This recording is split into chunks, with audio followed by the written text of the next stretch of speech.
인도 여자들은 얼마나 비참한가? 군에 입대하는 것은 가족을 지키고 나라를 지키기 위한 것이 아니라 하늘을 거슬러 인생을 바꾸는 것입니다. 인도에서는 딸을 낳고 싶어요 라는 말보다 더 나쁜 저주는 없다. 인도에서 이 문구는 다툼, 도발에 사용될 수 있으며 거의 말하자마자 두 사람은 싸우고 관계를 영원히 끊을 것입니다. 맞아요. 그만큼 이 말이 인도에서 치명적입니다. 이는 인도에서 여성의 지위가 낮다는 것을 보여준다.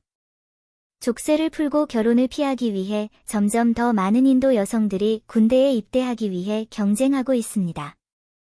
좋은 선택인 것 같지만 인도 여성들이 군에 입대함으로써 정말로 그들의 삶을 바꿀 수 있을까? 인도에서 여성의 지위는 얼마나 초라한가? 인도 여성의 비극적 운명. 오늘날 여성의 사회적 지위가 가장 낮은 국가는 어디입니까? 인도는 아마도 말해야 할 나라일 것입니다. 일찍이 17세기에 인도에는 사티, 서시라고 불리는 이해할 수 없는 결혼식과 장례 풍습이 있었습니다. 사티, 서시는 과부 순교자, 위도 마어터로도 알려져 있는데 이는 기본적으로 남편이 죽은 후 아내가 순결과 충성의 표시로 남편의 장례식 장작더미에서 자신을 불태울 것임을 의미합니다. 잔인하고 야만적으로 들립니다. 그렇다면 이 인도 여성들은 정말로 자발적으로 자기 제물을 한 것일까? 물론 그렇지 않습니다.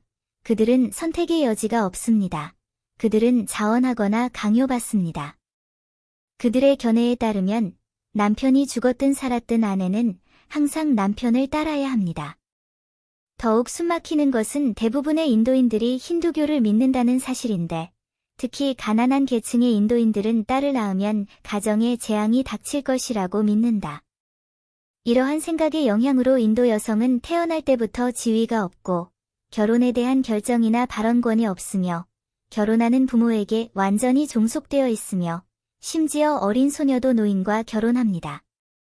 심지어는 이런 이유로 더욱 기괴한 풍습이 생겨났는데 그것은 결혼할 때 남자가 신부값을 줄 필요가 없을 뿐만 아니라 여자에게 많은 지참금을 주어야 하며 여자가 나이가 많을수록 더 많은 지참금을 준다는 것이다.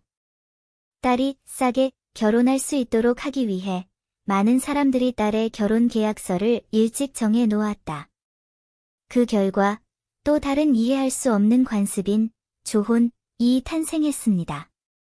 이름에서 알 수 있듯이 아동 결혼은 어린 나이에 조혼하는 것을 의미하며 많은 국가에서 명확하게 금지되어 있습니다. 예를 들어 중국에서는 여성의 법적 결혼 연령이 20세에 도달해야 하며 그렇지 않으면 혼인신고를 할 수 없습니다. 그러나 인도는 그렇게 생각하지 않습니다. 인도의 아동 결혼 현상은 매우 심각합니다. 관련 데이터에 따르면 15세 이전에 결혼한 인도 여성의 비율은 70%에 달하며 더욱이 딸이 아직 유아기일 때 결혼합니다. 그러한 기형적인 관습은 의심할 여지 없이 인도 여성에 대한 억압과 박해입니다.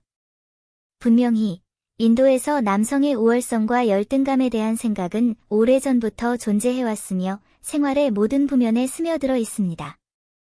이로 인해 인도 남성은 특권을 누리며 자라나는 반면 여성은 태어날 때부터 축복을 받지 못하고 죽을 때까지 남성의 그늘에 묶여 있다. 장기적으로 볼 때 인도의 남성과 여성의 비율은 미래에 심각하게 불균형해질 것으로 우려된다. 인구 불균형 문제 외에도 인도 여성들은 열악한 생활 조건과 지속적인 생활 조건의 문제에 직면하게 될 것입니다. UN 조사에 따르면 인도의 문맹률은 2011년 74%로 20년 전보다 20%포인트 이상 높아졌다. 이러한 진전에도 불구하고 인도 여성의 문맹률은 여전히 절반에도 못 미치는 낮은 수준이다. 이런 상황이 계속된다면 인도 여성의 미래는 더욱 어두워지지 않을까 두렵다. 터무니없는 강간 국가. 인도 국립범죄수사국 내셔널 뷰로 오브 크리미널 리서치 이 발표한 자료에 따르면 인도에서는 평균 3분마다 한 건, 22분마다 한 건이 강간 사건이 발생하고 있다. 이에 대해 인도 경찰은 강간 사건을 접수하지 않거나 적극적으로 처리하지 않거나 심지어 강간범을 석방하기 위해 뇌물을 받기도 한다. 그렇다면 인도에서 강간율이 그토록 높은 이유는 무엇일까? 구체적인 이유는 무엇입니까? 당신이 결코 예상하지 못할 첫 번째 이유는 화장실의 낮은 보급률입니다. 나렌드러 모디 대통령이 클린 인디어 캠페인을 시작하기 전에는 대다수의 가정에 화장실이 없어 여성들이 화장실에 가기 위해 공중 화장실을 열기 위해 달려가야 했다는 것을 상상할 수 없습니다. 그리고 매년 인도에서 발생하는 모든 강간의 절반은 여성들이 화장실에 갈 때 일어난다. 2012년 인도는 이에 대한 상세한 조사를 실시했다. 그 결과 여성 10명 중 9명은 화장실에 가는 길에 괴롭힘과 공격, 심지어 집단 강간을 당한 것으로 나타났다.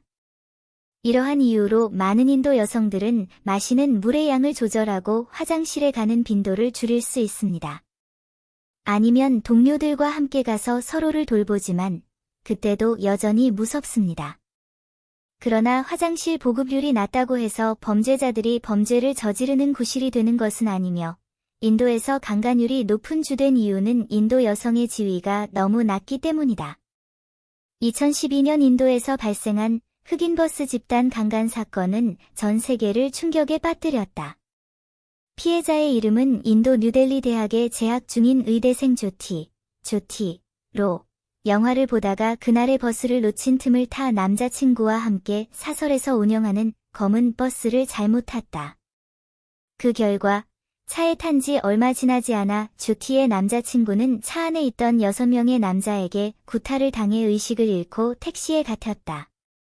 그 후 조티는 6명의 갱단에게 쇠막대기로 구타당하고 집단 강간을 당했고 조티의 복부와 하반신에 심각한 외상을 입혔다.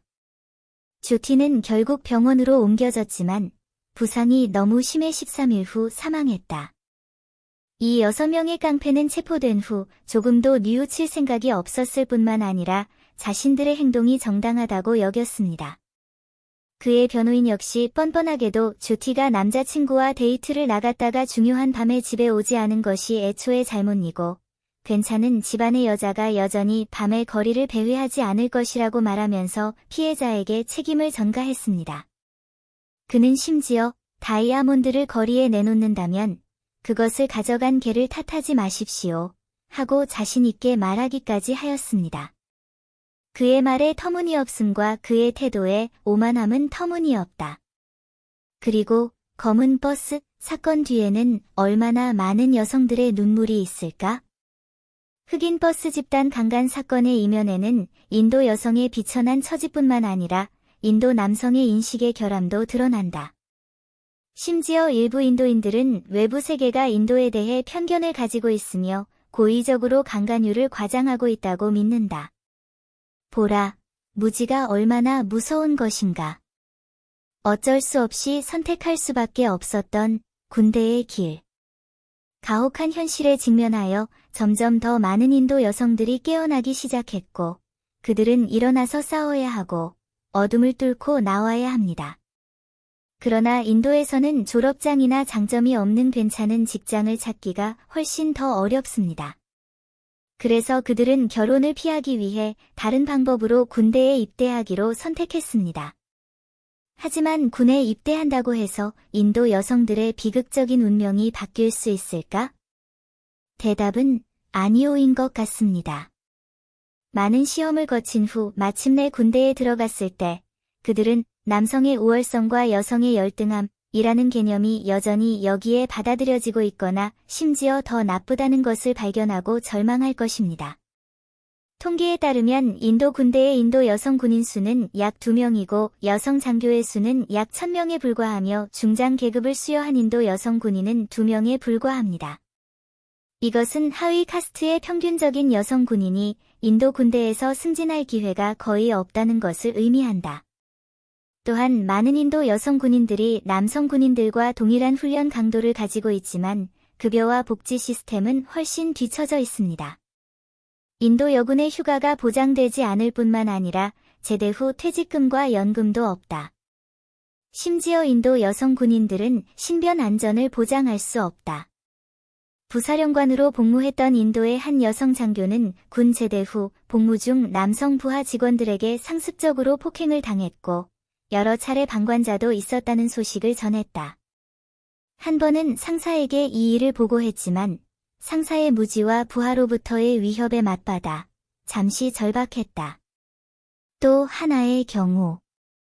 2015년 인도는 인도 군함이 한국 인천을 방문 중이었는데 도중에 2명의 인도 남성 선원이 한국 여성을 성추행했다는 스캔들이 밝혀지면서 외교적 돌풍을 일으켰다는 충격적인 뉴스가 접해졌다. 이것은 매우 엄숙하고 축하하는 행사이지만 일부 인도 남성 군인은 무의식적으로 나쁜 행동을 해외로 가져와서 인도 남성 군인의 전반적인 이미지에 영향을 미칩니다. 그러한 공식적인 자리에서 그것은 내부 규율의 느슨함과 사기의 느슨함을 반영합니다. 평범한 인도 여성 군인들의 병영 생활이 여전히 이런 대우를 받고 해외의 공식 행사에서 그토록 무모하게 행동한다면 얼마나 비참할지 상상하기 어렵습니다. 이처럼 인도 여군의 자살률이 약 40%에 달하는 이유를 이해하는 것은 어렵지 않다. 게다가 군에 입대한 이 인도 여성들은 또 다른 딜레마에 빠지게 될 것이다. 그들은 은퇴 후에도 여전히 가족과 사회로부터 강제 결혼의 압력에서 벗어날 수 없다. 군대에서 폭력을 당하고 결백이 보장되지 않으면 가족에 의해 더러운 것으로 간주됩니다. 그리고 결혼한 인도 여성들은 군대에 입대한 후에 감정이입을 잘하는 남편에게 버림받을 가능성이 높다. 해고된 인도 여성들은 다시 집을 찾기 어려울 것이며 연금이나 수입이 없으면 굶주리고 삶이 다시 수렁에 빠질 것입니다. 이렇듯 인도 여성들이 운명의 족쇄에서 벗어나 인삼을 통해 자유결혼과 생명을 위해 싸우는 것은 그저 꿈인 것 같다. 결론. 인도에서 남성의 우월성과 여성의 우월성에 대한 봉건적 이데올로기는 뿌리 깊게 뿌리를 내리고 있지만 완전히 변하지 않는 것은 아닙니다. 우선 남녀의 격차를 줄이고 인도 여성의 사회적 지위를 향상시키고 그들이 독립적으로 살 수 있는 능력을 갖도록 해야 합니다. 이 외에도 인식의 변화도 필요한 원동력입니다. 인도에서 여성의 상황을 완전히 바꾸기 위해서는 인도 국민이 자신의 의식을 일깨우고 남자가 여자보다 열등하다는 잘못된 인식이라는 것을 분명히 인식하고 마음속에 뿌리 깊은 편견을 없애는 것도 필요합니다. 이로써 인도 여성들은 하루빨리 세상의 족쇄에서 벗어나 새로운 삶을 향해 나아갈 수 있다. 인도가 여성의 사회적 지위를 완전히 향상시키기 위해서는 아직 갈 길이 멉니다.